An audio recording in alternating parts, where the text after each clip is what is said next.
quando a direção cessante, liderada pelo escritor Carmo Neto, tomou posse, um dos objetivos que assumiu foi a direção, um dos objetivos que assumiu foi o de internacionalizar cada vez mais a literatura angolana de uma forma diversificada. E era necessário que esta literatura chegasse às livrarias, às universidades, aos estudantes de literatura, aos estudantes das humanidades de uma forma geral. E a estratégia que ele encontrou foi, e aconselhado por várias pessoas, foi condensar em cadernos vários autores, começando por, digamos assim, da geração mais antiga para a geração mais nova. Ele criou várias equipas, das quais eu fiz parte de uma, em que uns iriam trabalhar para os textos narrativos e outros para a lírica, ou seja, uns para os contos e outros para a poesia, o poema. Calhou uma possibilidade de trabalhar com os contos.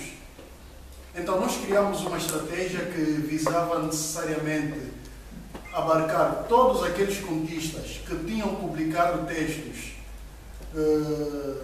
entre 1980 a 2010. Traçamos um esquema, digamos assim, com réguas, quadro, transferidor, assim de forma muito exata, para ver se conseguíssemos balizar as coisas, mas provavelmente nós desconhecíamos que os escritores não andam em balizas. E então, a dada altura, as balizas que nós estabelecemos desapareceram.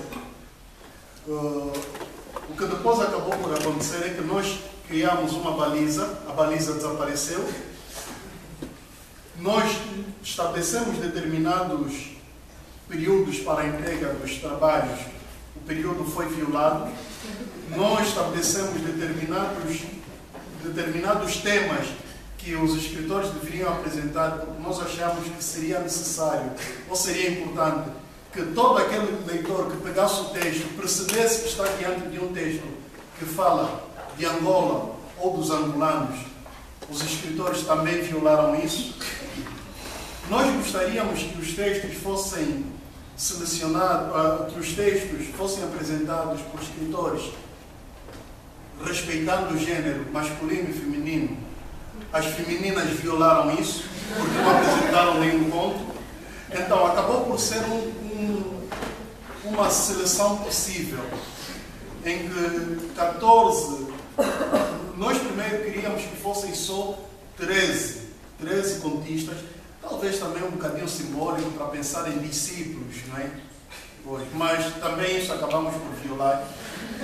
E nós acabamos por fazer uma antologia possível, que numa primeira edição, que foi publicada em Angola, teve o título de Conversas de Homens no Conto Angolano.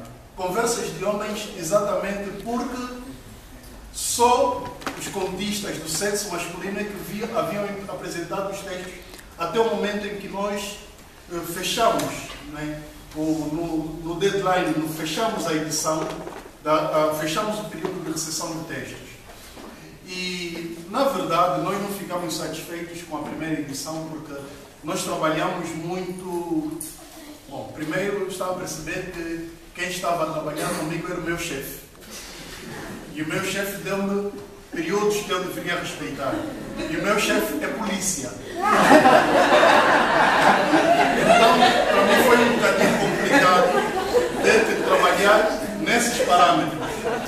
Resultado, a primeira edição que foi publicada saiu com uma série de gralhas.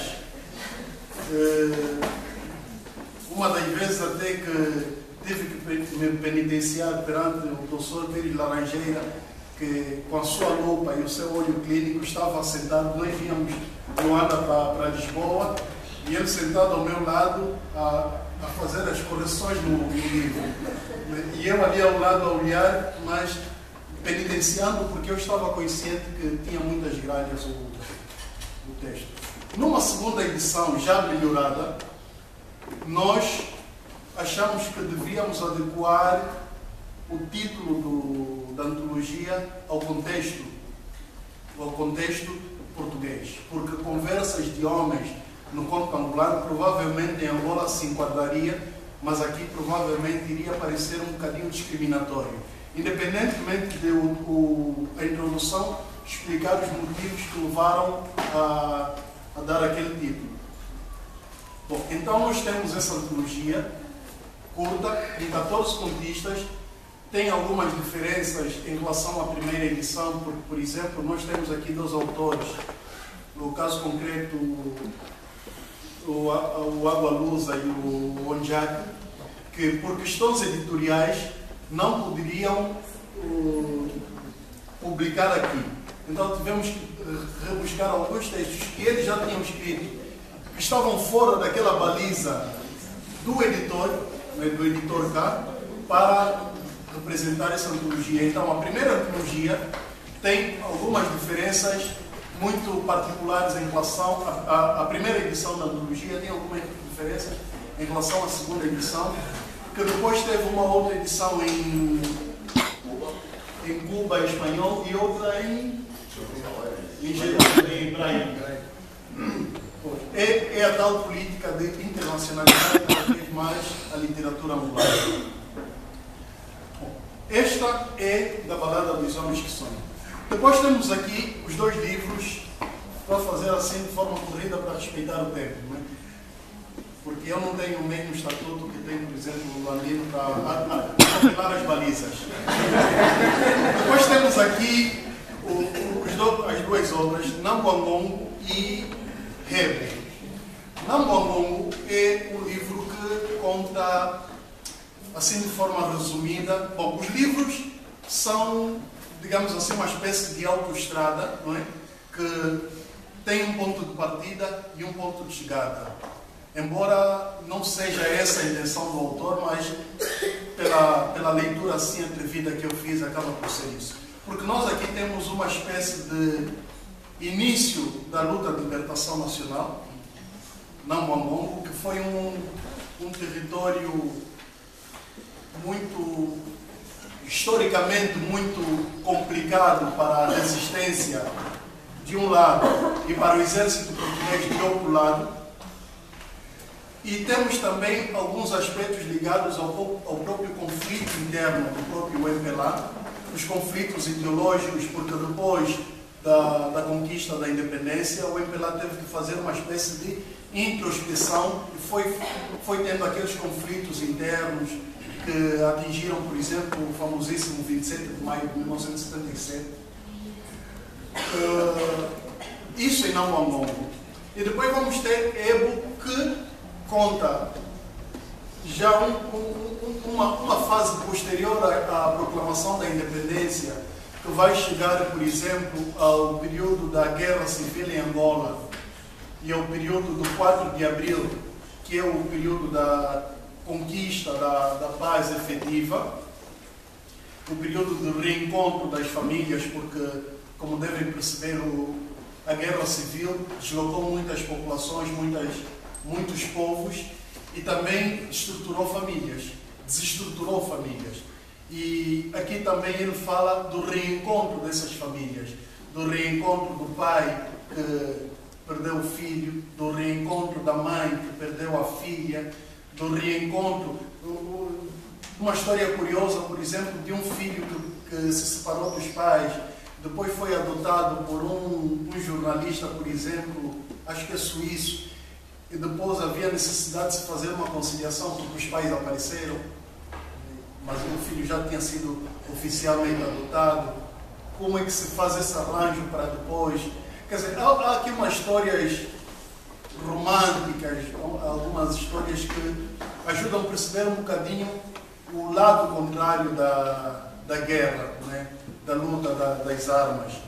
E também acaba por talvez explicar um bocadinho a própria palavra rebo, porque rebo é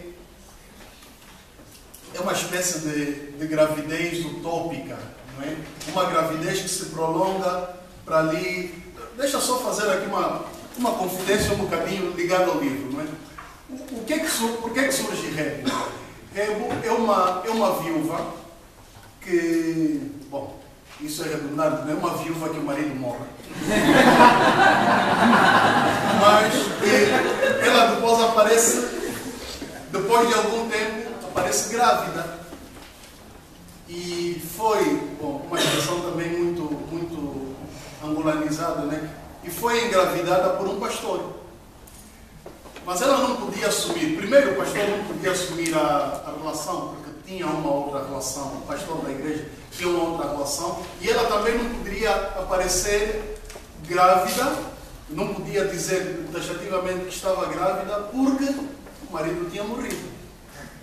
Então aí surge o tal rebo, o rebo que é um prolongamento de uma gravidez que dura mais de 1 ano, mais de 2 anos, né? Ela está grávida, a gravidez vem e vai, mas toda a gente diz, não, é rebo por quê? Porque o marido antes de morrer engravidou a mulher, mas como a gravidez vem e vai, não se pode pensar que ela foi infiel. Porque culturalmente, enquanto ela for viúva, enquanto estiver no período de viuvez, não se pode envolver com outro homem. Porque se envolver com outro homem é infidelidade, é adultério. Então ela tinha que carregar esse período todo. Mas também podemos fazer uma leitura paralela à tal questão do rebo. Porque o rebo, tal como disse, conta a história de do período pós-independência, a guerra civil que se prolonga até o 4 de abril de 2002. Nesse período, houve várias tentativas de reconciliação, várias tentativas de paz, que podem parecer uma espécie de gravidez que vem e vai, não é? Até a gravidez concreta que acontece no dia 4 de abril de 2002. Bom, na verdade, acaba por ser assim, de uma forma resumida, essas duas relações que nós estabelecemos entre Nambangongo, de Manuel Alegre. Manuel Alegre, meu amor, tem um poema muito bonito, que acho que esteve lá. Sim, também esteve lá.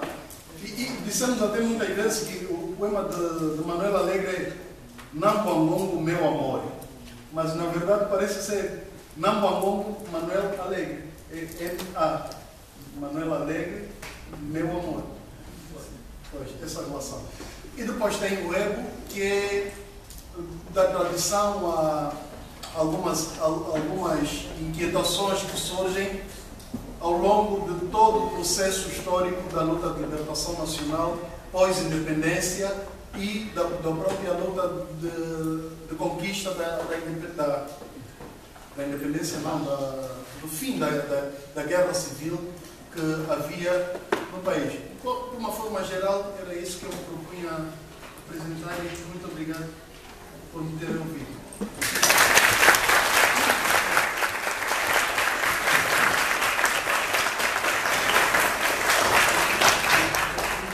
Para terminar, gostava só de dizer que está à venda também um livro que escapa ao âmbito da literatura. É uma tese de mestrado da Antónia Domingos, que é crianças vítimas de práticas de feitiçaria, que ela organizou, ajudou a organizar esta semana, e está ali também à venda um livro, que é uma tese de mestrado sobre o fenómeno da feitiçaria em Angola, de que a própria Antónia e a própria mãe também sofreram, foram acusadas de serem feiticeiras, e de todos os males que a família sofreu, elas eram acusadas de serem as causadoras. E, portanto, a tese de mestrado também está ali à venda. Agora abrimos são 8 horas em ponto, abrimos para um curto período de debate, de perguntas, de respostas, para depois a venda dos livros e a sessão de autógrafo. Façam um favor.